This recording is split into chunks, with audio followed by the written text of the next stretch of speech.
A paz do Senhor, boa noite a todos, irmãos, que estão ao alcance das nossas vozes nesta noite, cultuando ao Senhor. Que Deus os abençoe, que Deus fale aos seus corações, aos nossos corações nesta noite. Queremos entregar este culto ao Senhor, cultuar o nosso Deus.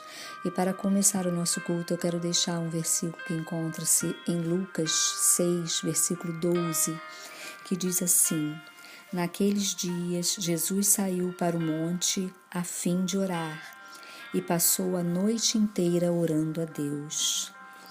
Louvado seja o Senhor. Jesus, sendo pleno, ele se retira para o monte e passa uma noite inteira orando. Eu penso que a oração é uma das demonstrações de amor que podemos ter pelo nosso Pai.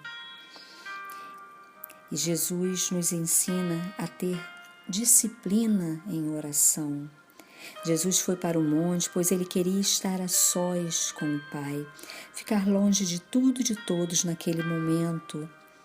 Assim, precisamos ter um local onde possamos passar alguns preciosos momentos a sós com o nosso Pai, o nosso Deus.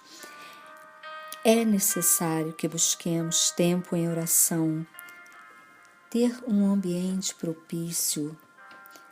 O ambiente que Jesus estava orando, eu posso imaginar no silêncio, onde não tinha ninguém incomodando, ele sentindo a brisa no seu rosto, ficando apenas na comunhão com o seu Pai. Então, que possamos buscar o nosso local, que seja o nosso refúgio de oração, que tenhamos sabedoria em buscar um ambiente favorável e tempo para orarmos. Em nossas vidas temos muitas interrupções, é telefone, é pessoas nos chamando em zap. Se nós não vigiarmos, o dia passa, a noite chega, o tempo vai e não tiramos o nosso tempo em oração para termos comunhão com o Pai. E como isso é importante, como vamos conhecer ao Senhor, como vamos ter esta comunhão se não orarmos. Então é esta breve reflexão que eu quero deixar para os irmãos, para iniciar o nosso culto nesta noite. Estaremos louvando, engrandecendo o nome do Senhor. Em nome de Jesus.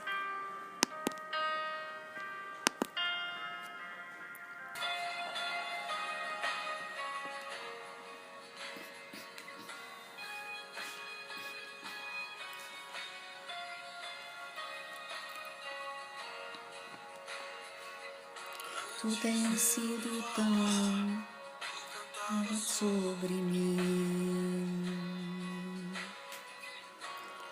Tu tens sido tão bom pra mim. Antes de eu respirar, sopraste tua vida em mim. Tu tens sido tão bom pra mim. Oh, impressionante, infinito, ousado amor de Deus, o que deixa as 99 só pra me encontrar. Não posso comprá-lo, nem merecê-lo, mesmo assim se entregou. O impressionante, infinito, ousado amor de Deus. Não, tem que repetir isso aí, assim, eu vou. Boa noite, amados irmãos.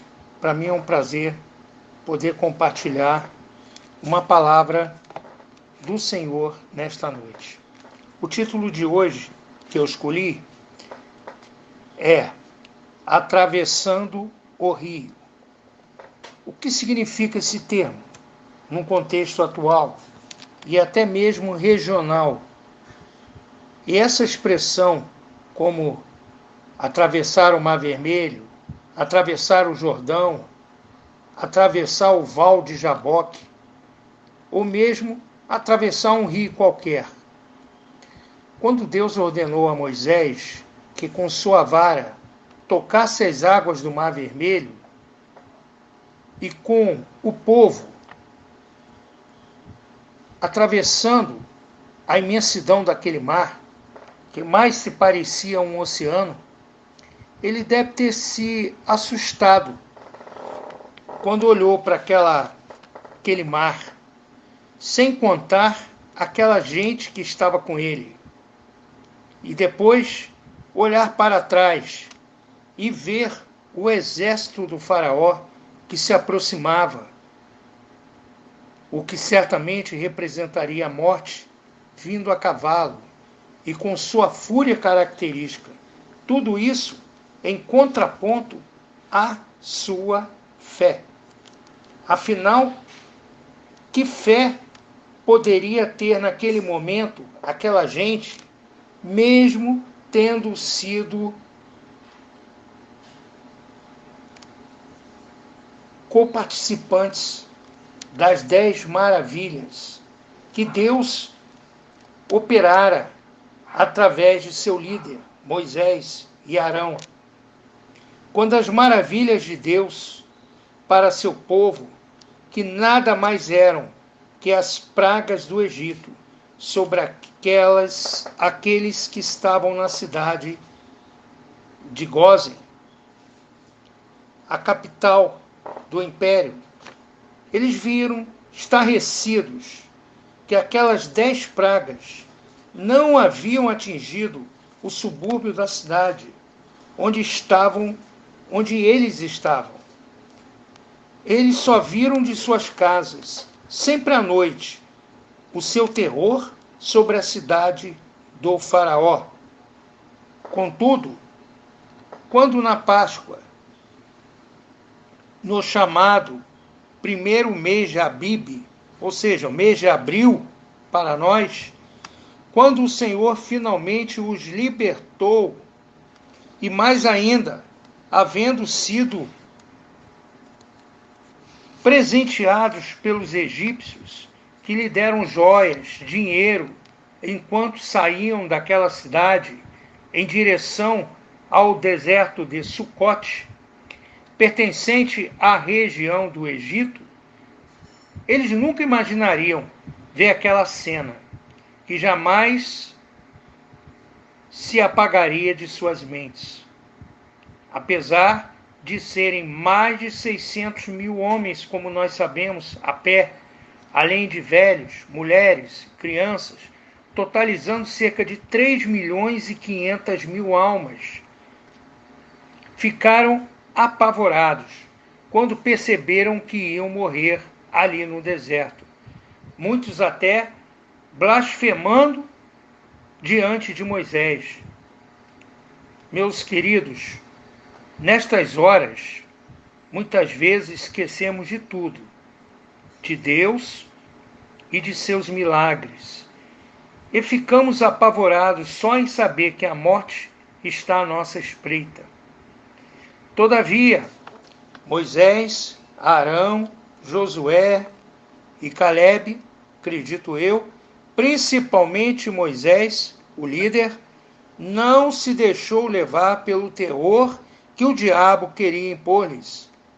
Acredito mesmo que, tomado por uma sensação de angústia, ele subiu no rochedo para suplicar o favor do Senhor, que prontamente atendeu, não sem antes criar uma redoma de fogo, separando-os dos egípcios que vinham sobre eles.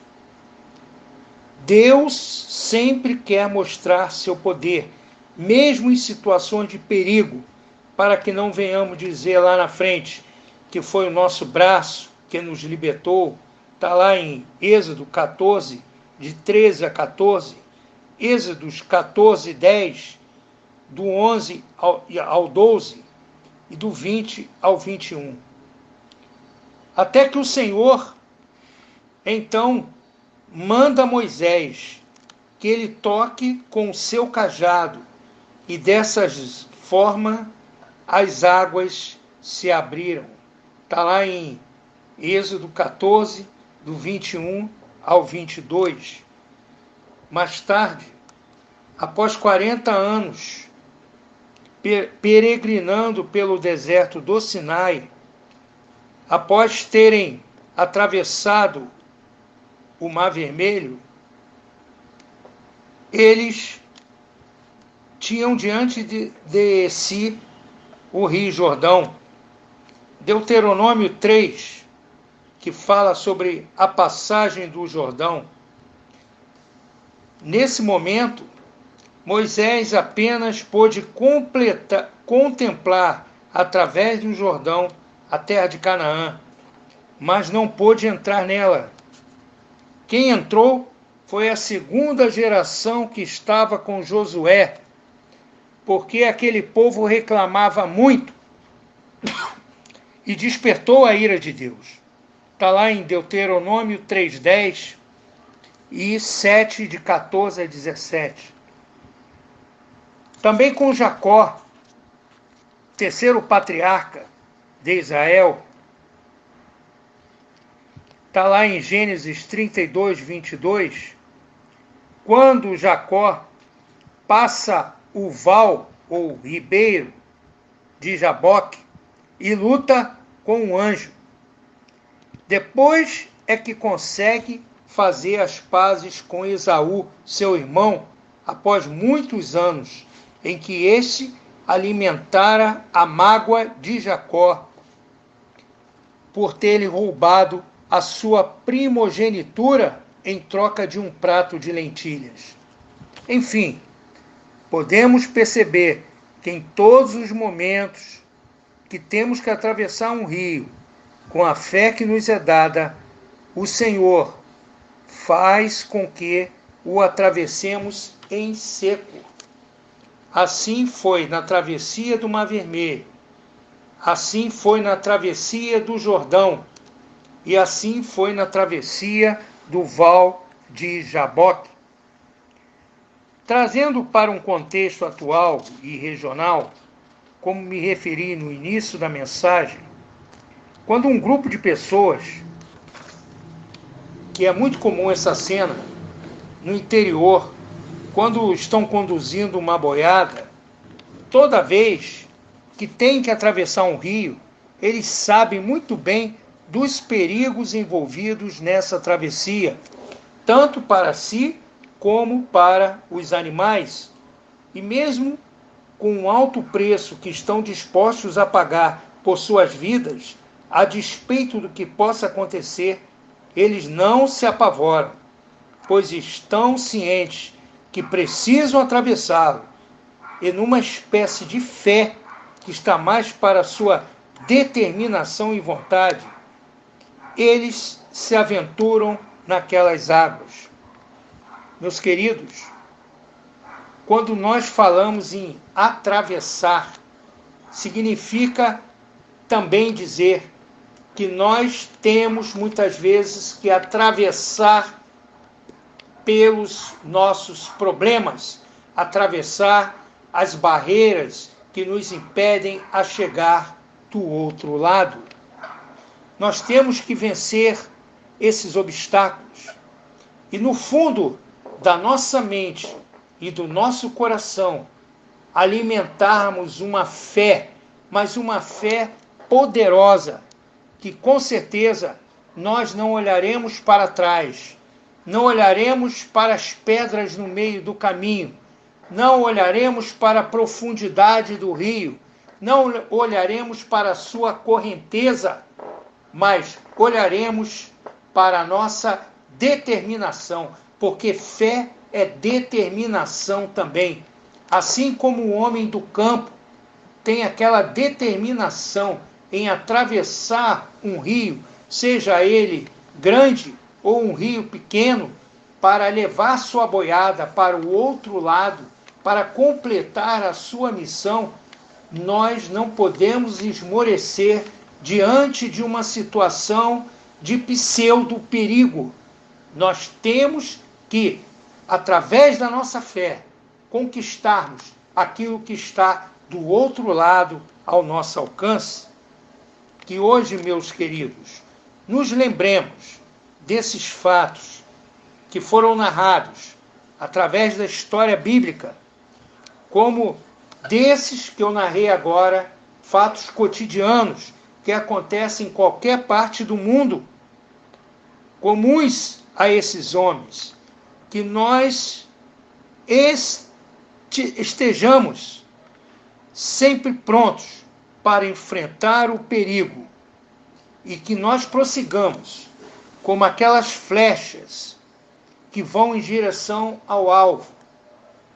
Quando o apóstolo Paulo está lá em Filipenses 3, do versículo 13 ao 14, ele fala que, esquecendo das coisas que estão para trás, prossigamos em direção ao nosso alvo. E nós sabemos que o apóstolo Paulo não estava apenas se referindo a uma competição esportiva comum na sua época, aos Jogos Olímpicos. Não. Esse alvo que o apóstolo Paulo se referiu diz respeito a Jesus Cristo. Ele tem que ser o nosso alvo. E nós temos que ser como as flechas, que somos atirados em direção ao alvo. Nós não somos atirados em direção a algo escuro, a algo que nós não vemos. Nós não podemos ir em direção àquilo que nós não enxergamos, mas sim, mesmo aparentemente não enxergando, temos a nossa fé, a fé necessária para seguirmos adiante. Porque quando nós realizamos isso, algo sobrenatural está para acontecer. Então, meu irmão, minha irmã, nessa noite de hoje, algo sobrenatural vai acontecer na sua vida. Siga em direção ao alvo, que é Jesus, porque você, do outro lado, aonde você for, para onde você for, e com ele, Jesus Cristo, que é como o flecheiro que joga você, que puxa o arco com a sua flecha, lhe colocará na direção certa. E tudo mais ocorrerá na sua vida. Eu deixo essa palavra no nome santo e precioso de Jesus, e que o Senhor Deus e o Espírito Santo fale melhor a cada coração. Amém. Senhor meu Deus e meu Pai, muito obrigada, Senhor, pela palavra ministrada nesta noite, através do teu servo, pastor Paulo de Tarso. Pai, vem estar abençoando, Pai, a sua vida, o seu ministério, a sua esposa, a sua casa, a sua família, blindando ele de todo mal, Senhor. Obrigada, Senhor, continua dando palavras a ele, vindo do teu trono, Senhor, para serem ministradas, Senhor, às nossas vidas, Pai. Ó Deus, que nesta noite, Pai, ó Jesus, possamos receber de Ti, conforme o Teu servo falou, algo sobrenatural, Senhor. Que possamos olhar para a frente, olhar para o alto, para o autor e consumador da nossa fé, Pai. Que não venhamos a ficar olhando para trás, Senhor. Que possamos prosseguir, Pai. Em nome de Jesus. Oh Deus, ajuda, Senhor. Ajuda aqui, Senhor, cada família aqui representada. Oh, meu Deus, vem estar visitando as famílias, vem estar visitando aqueles que estão sofrendo. Oh Deus, que haja cura, que haja um toque do Senhor, Pai, nessas vidas, Senhor. Oh Jesus, que possamos ter a fé, Senhor, em Ti, Senhor, sabendo que vamos atravessar para o outro lado, conforme foi a palavra ministrada, Senhor. Que não venhamos a temer, Senhor, as correntezas, não venhamos temer as tempestades, que possamos estar firmados, Senhor, em Ti, Senhor, na rocha, Senhor. Ó Deus, no Senhor que é autor e consumador da nossa fé, Pai. Muito obrigada, Paizinho querido. Nos dê uma noite, Pai, de paz, de sono reparador. Ó Jesus, tira, Senhor, toda ansiedade, Senhor, do Teu povo, Senhor. Todo temor, a Tua palavra diz, Pai, 366 vezes, não temas, Pai. Ó Deus, que possamos estar confiando, Senhor, no Senhor e não temendo o mal, Senhor.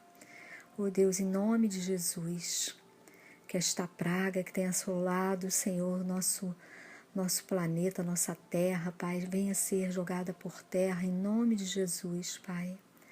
Que haja cura, Senhor.